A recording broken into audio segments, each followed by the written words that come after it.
और चलिए अपने मुद्दे का हम रुख कर लेते हैं। बिहार विधानसभा में हुई तू मैं के मसले पर हम चर्चा कर रहे थे और क्या बिहार एनडीए में सब कुछ ठीक नहीं चल रहा है, ये हमारा आज चर्चा का विषय है। इस मसले पर अभी हमारे साथ चर्चा करने के लिए 3 मेहमान जुड़ गए हैं। मेहमानों से आपका परिचय करवा देते हैं। आलोक वत्स जी इस समय हमारे साथ जुड़े हुए हैं, भारतीय जनता पार्टी के नेता हैं। मनोज मनु जी हमारे साथ जुड़ गए हैं, जेडीयू पार्टी के प्रवक्ता। और अरुण कुमार जी इस समय हमारे साथ जुड़े हुए हैं, आरजेडी के प्रवक्ता। तीनों ही मेहमानों का स्वागत है एएनबी न्यूज पर। आलोक वत्स जी, शुरुआत आपके साथ करना चाहूंगी और पहले तो यही समझना चाहेंगे आपसे कि जो भी कल बिहार विधानसभा में हुआ, विधानसभा स्पीकर और सीएम नीतीश कुमार के बीच, उसे आप किस तरीके से देख रहे हैं? जो तू मैं हुई, जो दोनों के बीच बहस हुई, क्या वो संवैधानिक तरीके से सही है? देखिए पल्लवी जी। जी सर। कल जो बिहार विधानसभा में हुआ वो बहुत ही शर्मनाक था, लेकिन मसला था, पर चर्चा होनी जरूरी थी। माननीय स्पीकर, उनके गृह क्षेत्र में इस तरीके की वारदात हुई और जो लोग दर्शक दीर्घा में बैठे हुए थे वो गिरफ्तार करके अंदर कर दिया गया और जिन्होंने गालियां और जो उसकी वजह से उन पर आंच तक नहीं आई। तो वहां के प्रशासन में कहीं न कहीं चूक हुई है।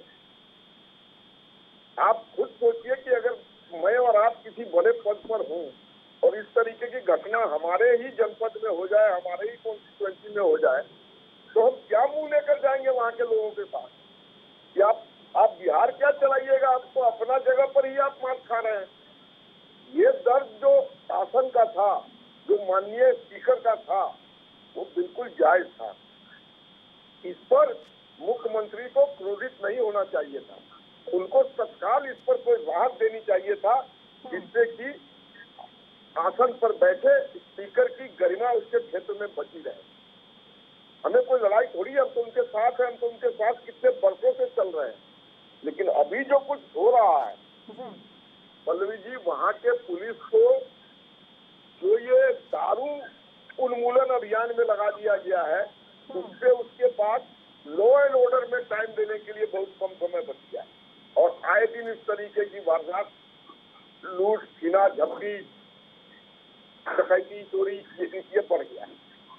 तो इस पर रोक लगाने के लिए या तो आप बल बढ़ाइए या फिर कुछ और उपाय सोचिए, लेकिन ये करना पड़ेगा। जब स्पीकर का कॉन्स्टिट्यूएंसी नहीं सेफ रह सकता है तो आम आदमी का क्या होगा, इसकी तो परिकल्पना ही करना से डर लगता है। मनोज जी का एक रिएक्शन ले लेते हैं। मनोज मनु जी, पहली बात तो जो कि आलोक वत्स जी अभी कह रहे थे, क्या आप उनकी बातों से सहमत हैं? और दूसरी बात ये कि अगर स्पीकर ने कोई सवाल किया था या किसी की तरफ से कोई सवाल लगाया गया तो उस पर जवाब देने में सीएम नीतीश कुमार को दिक्कत कहाँ आ रही थी? उल्टा भड़क के वो ये कहते हैं कि ये जवाब मुझे देना होगा तो मैं कोर्ट में दूंगा, पुलिस को दूंगा, विधानसभा स्पीकर के सामने क्यों दूंगा? देखिए, बात को ठीक ढंग से समझने में भूल हो रही है। जो मामला विधानसभा के विशेषाधिकार समिति के पास है जी, उस पर तो विशेषाधिकार समिति के जब तक कोई निर्णय नहीं आ जाता हो तो उस पर आसन की ओर से कोई सवाल ही नहीं करना चाहिए था।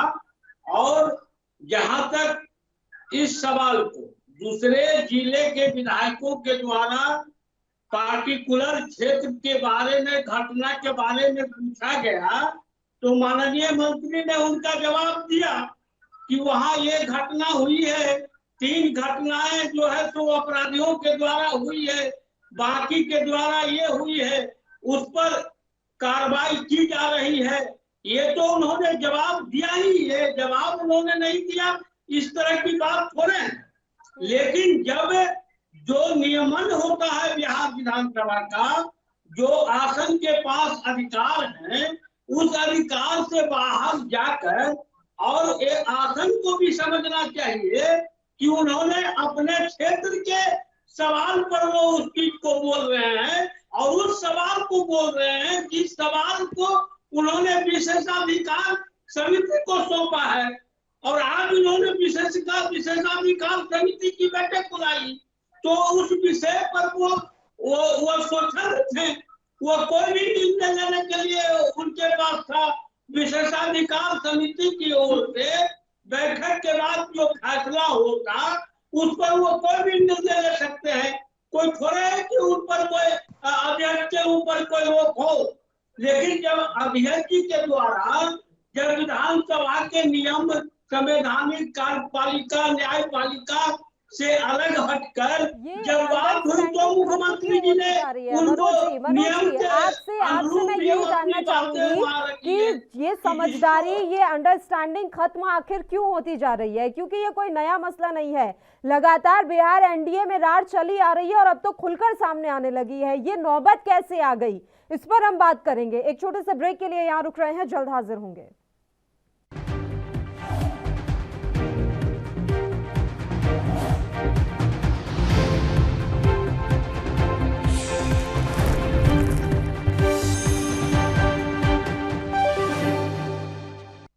के बाद एक बार फिर से आप सभी का स्वागत है। फिर से चर्चा की शुरुआत कर लेते हैं। अरुण जी, आपका रुख करेंगे, आपका भी रिएक्शन चाहेंगे।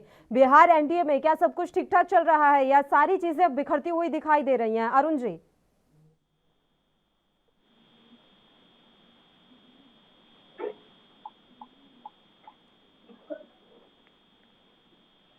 अरुण कुमार जी, मेरी आवाज मिल रही है सर आपको? हाँ, बोला जा रहा है।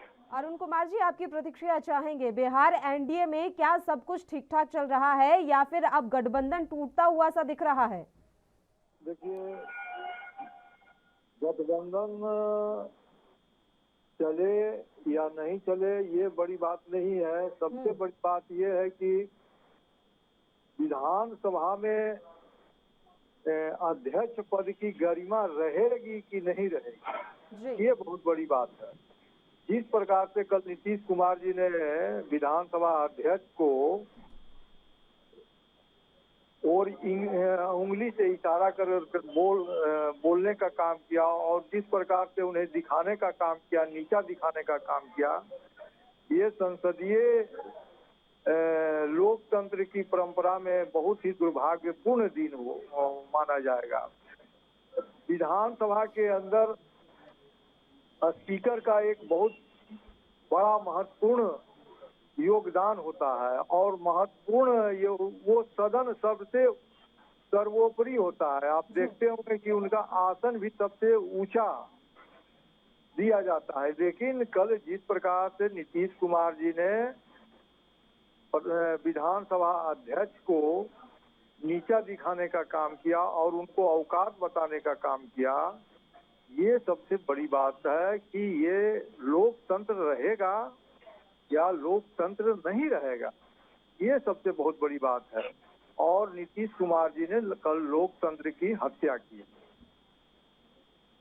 अब बात सर ये है ना कि जो जिस मसले को उठाया जा रहा था सदन के अंदर, वो विधानसभा स्पीकर का ही संसदीय क्षेत्र है, तो कहीं ना कहीं उनकी भावनाएं भी जुड़ी हुई थी। अब लगातार 2-3 दिन से हम देख रहे हैं कि इस लखीसराय के मसले पर सरकार को घेरने का प्रयास किया जा रहा है, तो क्या गुबार फूट पड़ा नीतीश कुमार का? क्या नहीं सुनाई दिया? चलिए अरुण जी, एक बार फिर से आपकी फोन लाइन पैच करवा लेते हैं। आपको आवाज नहीं मिल रही है एक बार में, तो एक बार दोबारा से आपकी फोन लाइन पैच करवा लेते हैं। आलोक वत्स जी, आपका रुख करेंगे। सर, ये कोई पहला मसला नहीं है। वीआईपी पार्टी से भी भारतीय जनता पार्टी की जो लड़ाई है वो साफ तौर पर सामने आ रही है और पता नहीं कि कब वीआईपी पार्टी भी आप लोगों से अलग हो जाए। तो क्यों नहीं सब कुछ सही सलामत चल पा रहा है? आप पल्लवी जी मुझे एक चीज बताइए जी, इस डिबेट में कितने लोग शामिल हैं? सर, आपके अलावा 2 प्रवक्ता और शामिल हैं, जेडीयू और आरजेडी के। आरजेडी के प्रवक्ता को आप फोन लाइन पे लिए हुए हैं? जी सर। देखिए, जो ये हुआ और जो विधानसभा में अध्यक्ष के पद की गरिमा पर जो चोट पहुंची है, वो लोकतंत्र के लिए स्वस्थ संकेत नहीं है। ये नहीं होना चाहिए। इस पर मुख्यमंत्री को थोड़ा धैर्य रखना चाहिए। वो एकाएक आवेश में आ गए और रूल रेगुलेशन इत्यादि की बात करने लगे। लेकिन फिर भी देर सवेर इस मामले को कंट्रोल में ले लिया गया है। मुझे उम्मीद है कि कल और आज जब सदन चलेगा तो इस तरीके की नोक-झोंक, शर्मनाक नोक-झोंक देखने को नहीं मिलेगी। चीजें व्यवस्थित वो होंगी। ठीक है आलोक जी, मैं जानना ये चाह रही थी कि चीजें यही खत्म नहीं हो रही है ना, वीआईपी पार्टी के साथ भी जो लड़ाइयां हैं वो खुलकर सामने आ रही हैं। मैं मुकेश सहनी की बात कर रही हूँ। आज जेडीयू के प्रवक्ता अजय आलोक ने तो खुलकर ट्वीट किया है और उन्होंने साफ तौर पर भारतीय जनता पार्टी पर ही निशाना साधा। उन्होंने कहा कि उत्तर प्रदेश में आप जीते हैं तो इससे अति उत्साहित ना हुए। ये सब छोटे मोटे जो दल हैं, ये कब किधर चिपक जाएं, कब किधर फिसल जाएं, इनका कोई भरोसा नहीं है। और इनका कोई जमीनी वजूद सिर्फ जातिगत है, जिसको अब लोग तोड़ रहे हैं। ये छोटे मोटे दल में जेडीयू को भी गिनते हैं क्या आप? नहीं, जेडीयू को मैं छोटा मोटा दल में नहीं गिनता हूँ। जेडीयू बिहार का बड़ा दल है और हमारा बहुत पुराना और विश्वसनीय पार्टनर है। ठीक है, कुछ दिन के लिए वो सहज के आरजेडी में चले गए थे, लेकिन उनको समझ में आ गई कि वहाँ पर उनकी स्थिति ठीक नहीं रहेगी, तो हमने उनको वापस अपने साथ ले लिया और हमारी सीटें ज्यादा होने के बावजूद हमने उनको मुख्यमंत्री पद पर बैठाया। तो ऐसी कोई बात नहीं है। नीतीश जी बहुत सुलझे हुए व्यक्ति है और देश के ईमानदार नेताओं में एक नेता है और पढ़े लिखे नेताओं में एक नेता है। योग्यता में, विश्वसनीयता में, पब्लिक में उनकी छवि बहुत ऊपर है। लेकिन देखिए, मनुष्य तो है, कभी कभार विश्वामित्र को भी क्रोध आ गया था। तो ऐसी चीजों से ये मत समझिए कि दल टूटने लगा, ये होने लगा। अब ये छोटे मोटे दल की जो बात करती है मुकेश सहनी, सबका कोई विश्वसनीयता पर बहुत बड़ा प्रश्न चिन्ह है। यूपी में भी देखा आपने, छोटे मोटे सब भाग लिए और सबको जनता ने उल्टा दिया। अब जनता बहुत समझदार हो चुकी है पल्लवी जी। जो काम करेगा वो टिकेगा, जो ईमानदार होगा वो टिकेगा, जो बेईमान है वो जाएगा, जो जातिगत करेगा वो जाएगा, जो इधर उधर की राजनीति करेगा वो मिट्टी में मिला दिया जाएगा। ठीक है मनोज जी, ये पहली बार हुआ है सर इतिहास में कि विधानसभा स्पीकर से, इतने बड़े पद पर बैठे किसी व्यक्ति से इस तरह का व्यवहार किया गया हो। तो इस व्यवहार को तो आप भी अच्छा नहीं मानेंगे सर? व्यवहार क्या किया गया? व्यवहार तो कुछ नहीं किया गया। जो सही बात था उस सही बात को माननीय मुख्यमंत्री जी ने वहाँ रखा। क्या वो तरीका ठीक था सर? क्या वो तरीका ठीक था सर? उन्होंने तो आरोप लगा दिए ना कि आप तो संवैधानिक परंपरा का, संवैधानिक तरीके का उल्लंघन कर रहे हैं। वो तो विधानसभा स्पीकर से सीधे भिड़ गए सर। क्या वो तरीका आपको ठीक लगा मनोज जी? आप मीडिया के माध्यम से कुछ कर सकते हैं। उन्होंने कहा कि जो हम नहीं कह रहे हैं, ये तस्वीरें सामने आई है विधानसभा की, ये तस्वीरें सामने आई है सर। ये उनके शब्द हैं, ये मीडिया के शब्द नहीं है मनोज जी, वो मीडिया के शब्द नहीं है, वो नीतीश कुमार के शब्द हैं और उन्हीं शब्दों पर हम चर्चा कर रहे हैं। एक छोटे से ब्रेक के लिए रुक रहे हैं, जल्द हाजिर होंगे।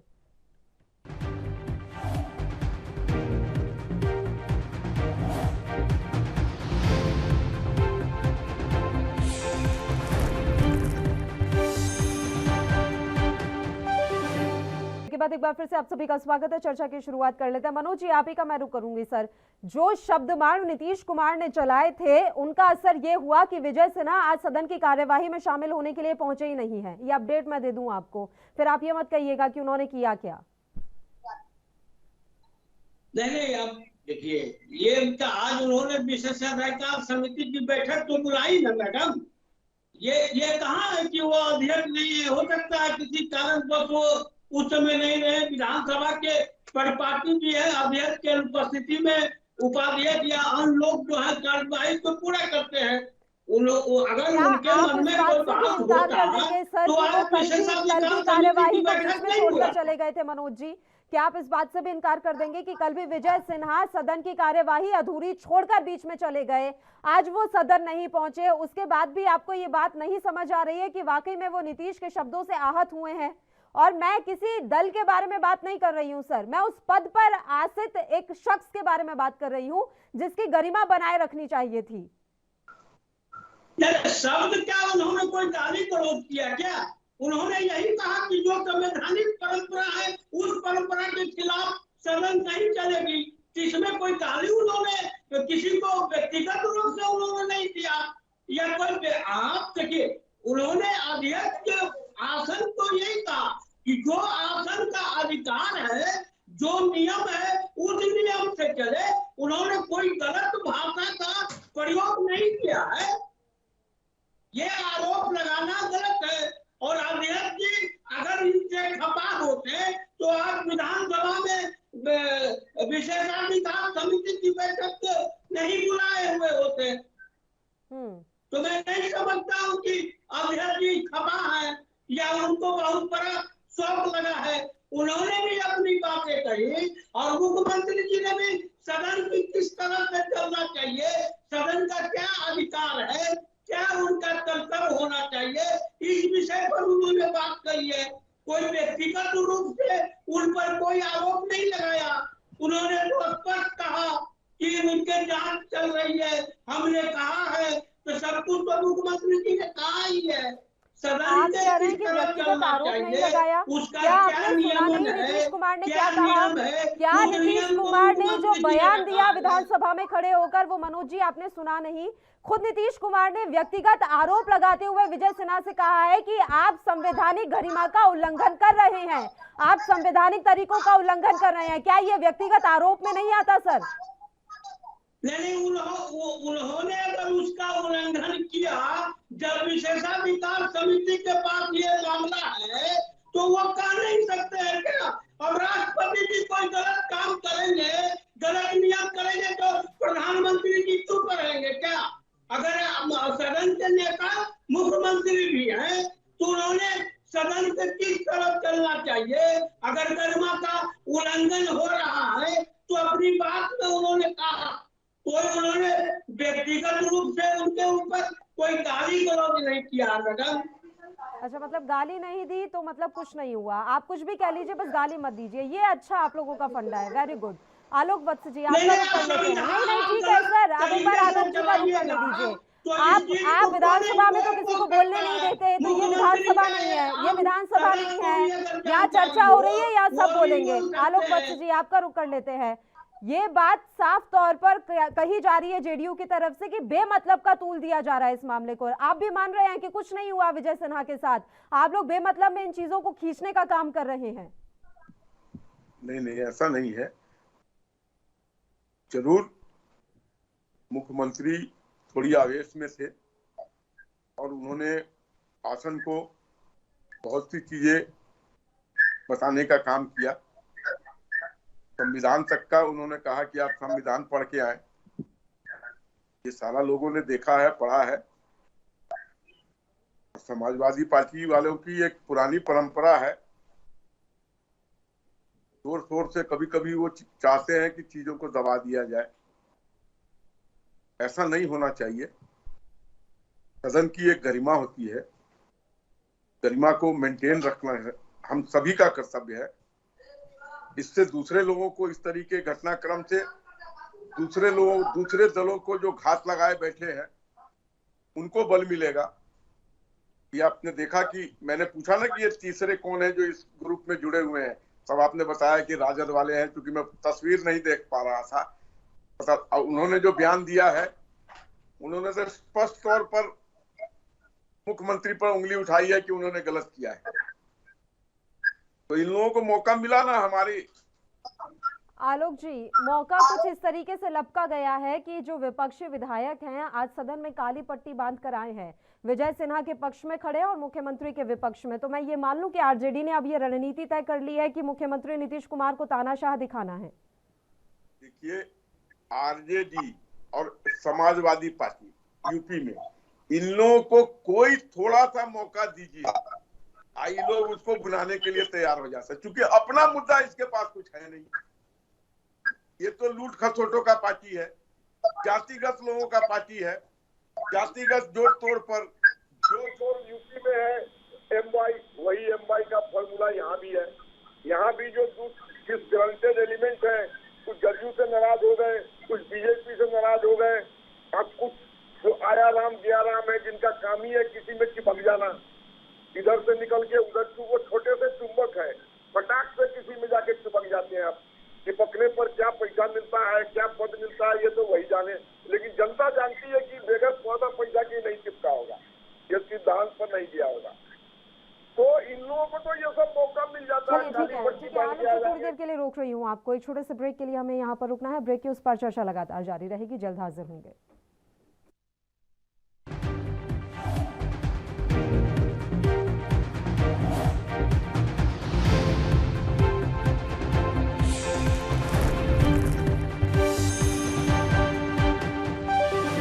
ब्रेक के बाद एक बार फिर से आप सभी का स्वागत है। चर्चा की शुरुआत कर लेते हैं। दोनों मेहमान लगातार हमारे साथ जुड़े हुए हैं। आलोक वत्स जी, आपका रुख करना चाहूंगी। मैं आपसे ये भी जानना चाहती हूँ, जो आज ये विजय सिन्हा नहीं पहुंचे सदन की कार्यवाही में, इसके पीछे आप क्या वजह मान रहे हैं? आपको भी लग रहा है कि अचानक से उन्हें कोई जरूरी काम आ गया था इसलिए वो नहीं जा पाए होंगे? मुझे निश्चित तौर पर जानकारी नहीं है पल्लवी, इसलिए मैं इस पर कोई ध्यान नहीं दे सकता हूँ। हो सकता है उनकी तबीयत नासाज हो या कोई दूसरा कोई ज्यादा महत्वपूर्ण काम हो, तो इसको इस तरीके से मत आंकिए कि वो एब्सेंट इसलिए हो गए हैं कि अपनी नाराजगी दिखाने के लिए। ऐसी कोई बात नहीं है। हम लोगों के बीच में तल्खियां होती रही हैं। 15-20 साल का शासन रहा है, तो तल्खियां कभी कभार हो जाती हैं, लेकिन ऐसी तल्खियां नहीं होती हैं जिसमें रार हो जाए और आर पार हो जाए। ये सब मामला पलटा लिया जाता है। हाँ, लेकिन जो हुआ सदन के पटल पे, मैं उससे सहमत नहीं हूँ किसी भी तरीके से। It should not have happened. What happened was not good. लोगों को संयम बरतनी चाहिए थी और इन चीजों को गरिमा में पूर्ण ढंग से निपटाना चाहिए। जिन लोगों ने देखा उन लोगों को अच्छा नहीं लगा, चाहे कोई भी हो। हाँ, और विपक्ष को ये बैठे हुए लोगों को खेलने का मौका दीजिए। कोई काली पट्टी बांध के आ रहा है, कोई कल जुलूस निकालने चला जाएगा, कोई कुछ करेगा, क्योंकि ये सब बेकार है। जनता के सामने लूट खसोट बलात्कार हड़पने के अलावा इन्होंने कुछ नहीं किया अपने शासन। ये सब किसी तरीके से सत्ता में वापस चाहता है, जो बीजेपी और नीतीश कुमार के रहते संभव नहीं है, दूर दूर पर संभव नहीं। तो इन लोगों को भी, हम लोगों को अपने ऊपर कंट्रोल रखना चाहिए। इनको मौका न उछल कूदने के लिए, ये शांत बैठे रहे, उसी में ठीक है। क्योंकि इस बार जो फिर चुनाव होगा, इसमें से आधे मोहरे मिल जाए, क्योंकि इन लोगों का चरित्र सबके सामने उजागर हो चुका है। संयम बनाए रखना चाहिए किसी भी परिस्थिति में। नहीं, एकदम आप निश्चिंत रहिए। देखिए, विपक्ष तो बिना पेड़ी का लोटा है। वो तो कैसे कहावत है कि किसी ने कहा कि कौवा आपका कान लेके उड़ गया, तो वो व्यक्ति कौवा के पीछे पीछे भागने लगा। तो वही हाल विपक्ष का है। वह बात को न समझ रहा है, उसको देखा चल गया। और मुझे पूर्ण विश्वास है कि मुख्यमंत्री जी ने जो सदन में बात कही है, उस बात पर भाजपा के नेता इसको समझेंगे और बैठ के इसको करेंगे। और विपक्ष के नेता के सवाल पर तो हम कुछ कहना नहीं चाहते हैं। उनके बातों से तो हमें कुछ लेना देना ही नहीं है। जनता के भावनाओं को क्या आप कर सकते हैं? नहीं, जो अभी आलोक वत्स जी कह रहे थे उससे तो आप इत्तेफाक रखते होंगे ना मनोज जी? अभी आलोक जी ने जो तमाम बातें कही, वो उनसे तो आप सहमत होंगे ना? तो इससे विपक्ष की क्या है और उनकी क्या गरिमा है, ये चीज सामने आ गया है। लेकिन जो विधानसभा के अंदर हुआ, जो नियम हुआ, भाजपा के नेता जदयू के नेता आपस में बैठेंगे और उस दोनों को विचार विमर्श करके इसको सॉल्व आउट कर दिया जाएगा। इतनी हमारी गांठ कमजोर नहीं है कि किसी मुद्दे पर टूट सकती है। और देश के लिए, राष्ट्र के लिए सब कुछ सोचा जाता है। तो आगे देखिए क्या होता है। और इसमें कहीं से नहीं है कि कोई मुख्यमंत्री जी के अभ्यर्थ के प्रति दुर्भावना है या अभ्यर्थ का मुख्यमंत्री जी के प्रति दुर्भावना है। मुख्यमंत्री जी ने नियम को वहाँ सामने रखा। हो सकता है कि उनके रखने के बाद से किसी को तकलीफ हुई हो, ये हम मान सकते हैं। लेकिन मुख्यमंत्री जी ने जो नियम विधानसभा के अंदर रखा था, वो विधानसभा के रूल रेगुलेशन के अंदर में रखा था। आसन को भी इस चीज को समझना होगा और बिना हम इसको समझे हुए नहीं जा सकते हैं। अगर अध्यक्ष जी विधानसभा के अध्यक्ष हैं, तो मुख्यमंत्री जी भी पूरे सदन के नेता होते हैं और सदन के नेता होने के नाते उन्होंने अपनी बात रखा था। आप कुछ पल इंतजार करें, दोनों के बीच में ये कोई मामला नहीं होगा और ये तो पटाखे आपको जल्दी होगा। अभी तक हाथ से मरते रह जाएगी कि इसको क्या बना सकते। ठीक है, आलोक वत्स जी बड़ी बात कह गए इस समय मनोज जी। उन्होंने कहा है कि अगर विधानसभा के अध्यक्ष हैं विजय सिन्हा, तो मुख्यमंत्री भी तो सदन के नेता हैं, तो ये विजय सिन्हा को भी समझना चाहिए था। यानी कि दोनों को आपसी समझदारी से ही काम चलाना पड़ेगा। देखिए, साथ में मनोज जी ने ये भी कहा कि उनके रखने ढंग से हो सकता है आहत हो गए। क्रोध में तो थे मुख्यमंत्री, इसमें तो कोई दो मत नहीं है। और आहत थे विजय सिन्हा जी, क्योंकि उनके गृह क्षेत्र में ये मामला था। लेकिन फिर उन्होंने जो कहा ना, इस सब चीज का पटाक्षेप हो जाएगा, वो भी सही कहा। इससे कहीं कोई रार और फाड़ होने की बात नहीं होगी। लेकिन जो हुआ वो ठीक नहीं हुआ। ये लोग हम लोगों से ज्यादा एक्सपीरियंस है, ये हम लोगों से ज्यादा सत्ता में काबिज रहे हैं, ये हमसे ज्यादा कॉन्स्टिट्यूशन जानते हैं। लेकिन फिर भी हम सोचे ही सही, जो देखे वो अच्छा नहीं लगा। नहीं तो हमको कुछ गलत हुआ है। आलोक जी, ये तो आप तब कहिए ना जब जेडीयू को लगे कि कुछ गलत हुआ है। उनके हिसाब से जो हुआ सब ठीक ही तो था, उसमें कुछ गलत ही नहीं था। ये कह रहा हूँ कि कुछ गलत नहीं हुआ। ये रखने का ढंग जो था ना, वो आवेश में था। ये मैं कह रहा हूँ, रखने का ढंग आवेश में, जो अच्छा नहीं लगा, जो गरिमा में नहीं था। और मनोज जी भी कमोबेश इस बात को स्वीकारे हैं। ये ऐसी बात नहीं है। अब इस चीज को यही सपना दिया जाए तो बेहतर होगा। आगे ऐसी कोई गुनाही होगी, ऐसी हम लोगों की मानना है, ऐसा हम लोगों का विश्वास है कि आगे इस तरीके से कुछ नहीं होगा। चलिए ठीक है, चर्चा जारी रखेंगे। एक छोटे से ब्रेक के लिए यहाँ पर रुक रहे हैं, जल्द हाजिर होंगे।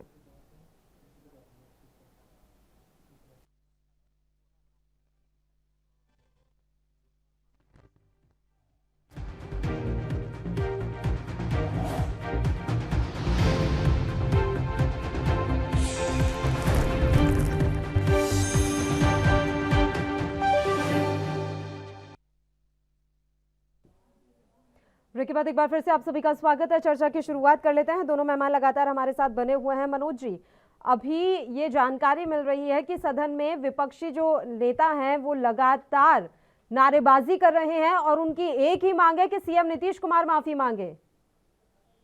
देखिए, विपक्ष के नेता के पास कोई काम ही नहीं। मैं तो पहले ही आपको कहा कि उनसे उनको क्या करना है, और तो कोई काम उनके पास है नहीं। अब बिना मतलब के अगर वो चल रहे हैं, और पूर्व में भी उनका काम रहा विधानसभा का बहिष्कार करना, सारा पट्टी लगाना, ये लगाना, पूरे विधानसभा के सत्र में गायब होकर दिल्ली में रंगरेलिया मनाना। तो अब ये तेजस्वी यादव 8वां पास 9वां फेल व्यक्ति की क्या कल्पना हो सकती है? उनकी बात को हम लोग कोई नोटिस ही नहीं लेते हैं।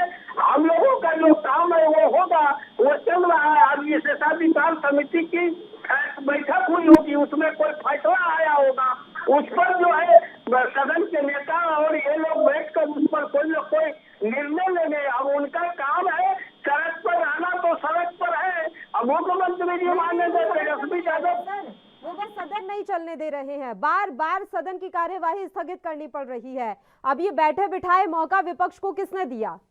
सवालों के बीच में जो रहेंगे, जनता के बीच में जो रहेंगे, वो नहीं सवाल को करेंगे।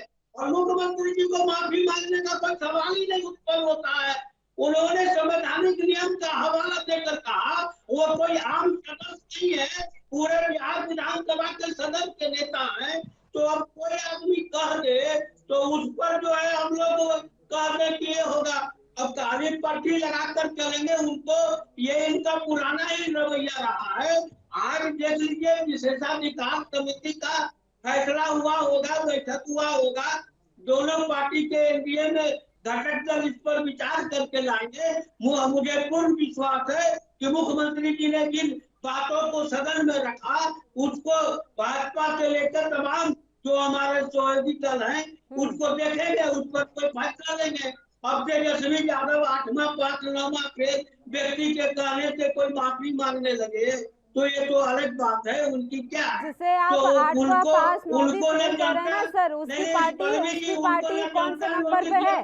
नहीं, एक मिनट बात सुनिए। जिसे आप ये 8वां पास 9वीं फेल कह रहे हैं, उनकी पार्टी ने आपको ही चित्त कर दिया सर। पहले नंबर पर बनी हुई है बिहार में, सबसे बड़ी पार्टी बनकर उभरी। आप बात कर रहे हैं 8वां पास 9वीं फेल। ये देखिए सीट और की संख्या अगर आने की और कोई अगर बात नहीं हमारे है। देश में नहीं, अगर हमारे कोई भी देश कोई में डिग्रियों आदमी से नेता बनने अगर लगे कोई ना तो आदमी आधे बहुत नेता ज्यादा चले जाएंगे सीट यहाँ से। लेके चला आया तो इससे ये नहीं हो गया कि वो कोई धनवान है। सबसे बड़ी जिस पार्टी तरह बनकर से घूमते थे, आज तीसरे नंबर पर आ गए हैं आप। में पूरा धोखा था तो उस समय तेजस्वी यादव कहाँ रहते हैं, ये चीज को आप कहिए। चुनाव कोरोना के काल तौर में पर नीतीश कुमार क्या कहाँ थे? मजबूरी नहीं, होती है। कौन से कोप भवन में थे नीतीश कुमार? जब मीडिया ने उछालना शुरू कर दिया, लोगों ने सवाल पूछना शुरू कर दिया, तब बाहर निकले वो। तो आप हमें ना बताएं सर कि किसने क्या किया और क्या नहीं किया। तो उस बहस में मैं जाना ही नहीं चाहती हूँ, उस बहस में मुझे जाना ही नहीं है सर। जब बाढ़ आई थी तब कहाँ थे नीतीश कुमार? उस बहस में मुझे जाना नहीं है, जाने दीजिए उन बातों को। आलोक वत्स जी, दिख रहा है आपका काम, आपका काम दिखा और आपके काम की ही बदौलत आप तीसरे नंबर की पार्टी बन गए, देखा सबने आपका काम। आलोक वत्स जी, आपका रुख करूंगी मैं। दो बातें हैं सर, पहली बात तो ये है कि अब मैं बात कर लूं, आलोक जी से, मैं बात कर लेती हूँ। वत्स साहब, एक बार आलोक जी से। हो गया मनोज जी, हो गया मनोज जी, हो गया सर, ठीक है ठीक है। आलोक जी, दो बातें हैं। अभी सदन नहीं चलने दे रहे हैं विपक्षी विधायक, उनकी मांग यह है कि नीतीश कुमार माफी मांगे। और दूसरी बात यह है कि जेडीयू के बड़े प्रवक्ता हैं, जाने माने नेता हैं, जिनके बारे में मैंने आपसे पूछा भी, अजय आलोक, वो कह रहे हैं कि छड़ी को उतना ही मोड़ना चाहिए जितना कि वो टूटे नहीं, क्योंकि अगर टूट गई तो सब खत्म। देखिए पल्लवी जी, एक तो राजनीति में किसी को छोटा नहीं समझना चाहिए। कुछ भी है, हमसे बहुत ज्यादा मतभेद है राजद के लोगों को, दूर दूर तक हम लोग पैरेलली चलने वाले लोग हैं, कहीं पर मिलन का कोई सवाल ही नहीं होता है। लेकिन इस सच्चाई को भी नहीं नकारा जा सकता है कि जमीन पर उनके भी लोग हैं। तभी तो आज बिहार में सबसे बड़ी पार्टी के रूप में है, तो उस चीज को नकारा नहीं जा सकता। और लोकतंत्र की ये गरिमा कहिए या लोकतंत्र का ये अभिशाप कहिए, तीसरा फेल, चौथा पास, पांचवा फेल, आठवां फेल, एमपी बन जाता है, एमएलए बन जाता है, मुखिया बन जाता है। उसी कड़ी में तेजस्वी यादव भी, जैसा कि मनु भाई ने कहा, 8वीं पास और 9वीं फेल है, लेकिन उनको उनकी जनता ने एक्सेप्ट करके बिहार का सबसे ज्यादा एमएलए दे दिया। तो ये तो जनता को तय करना है। बहुत से मंत्री थे जिनका मैं नाम नहीं गिनाना चाहता हूँ, जेडीयू से भी बहुत मंत्री थे, राजद से भी बहुत मंत्री थे, जिनकी शैक्षणिक योग्यता बहुत कम थी, बहुत ज्यादा कम थी, 8वीं 9वीं से भी कम थी, और बरसों कैबिनेट मिनिस्टर का पद सुशोभित करते रहे। तो मैंने कहा ना, ये लोकतंत्र का अभिशाप है, इसको अभी आने वाले बहुत वर्षों तक झेलना पड़ेगा। लेकिन जो सदन में हुआ, उससे ज्यादा लोगों को उद्वेलित होकर और कैश करने की जरूरत नहीं है। ये हमारा मामला है, हम निपटा चुके हैं। अब आपको कुछ सुनने में कुछ नहीं आया, तो एक बात तरीके से मामला विशेषाधिकार में गया है, वहां पर इसका जो भी फैसला होगा, आपस में सहमति से बातचीत करके जो भी मामला है इसका निपटारा एक तरीके से हो चुका है। इस पर पटाक्षेप होनी चाहिए, इस पर कोई आगे राजनीति नहीं होनी चाहिए। हम लोग तो पटाक्षेप करना चाहते हैं, लेकिन विपक्ष ने तो मुद्दा लपक लिया है ना सर। उनका काम क्या है? उन्हें सदन की कार्यवाही बाधित करनी है। बड़ा अच्छा खासा मुद्दा मिल गया उन्हें। पल्लवी मैडम, विपक्ष मुद्दा विहीन है, इसीलिए उसको हर चीज में मुद्दा मिल जाता है। अगर रस्सी जला के छोड़ दीजिए तो कहेगा सांप ले आए। उनको मुद्दे चाहिए। हम लोगों को ये सीख लेनी पड़ेगी इस हादसे से कि आगे से हम लोग कुछ भी ऐसा ना करें कि जिससे विपक्ष को उछलने कूदने का मौका मिल जाए। चलिए ठीक है, अब ये देखने वाली बात रहेगी कि बिहार एनडीए की रार जो इस तरीके से खुलकर सामने आ रही है, इस पूरे नाटक का पटाक्षेप आप किस तरीके से करते हैं। आप दोनों ही मेहमानों का धन्यवाद अदा करना चाहूंगी, तमाम चर्चा करने के लिए आप हमारे साथ जुड़े। तो बिहार एनडीए में सब कुछ ठीक ठाक नहीं चल रहा है। पहले बीजेपी और वीआईपी पार्टी की लड़ाई खुलकर सामने आई, तो अब बीजेपी और जेडीयू की तकरार भी खुलकर सामने आ रही है। अब देखने वाली बात रहेगी कि एनडीए अपने ये तमाम जो गठबंधन है, जो संगठन है, इन्हें किस तरीके से जोड़कर रख पाता है और किस तरीके से ये सरकार अपने पूरे 5 साल का कार्यकाल पूरा कर पाती है। इसी के साथ इस बुलेटिन में इतना ही। मुझे दीजिए इजाजत। देश और प्रदेश के तमाम ताजा खबरों के लिए आप बने रहिए हमारे साथ। नमस्कार।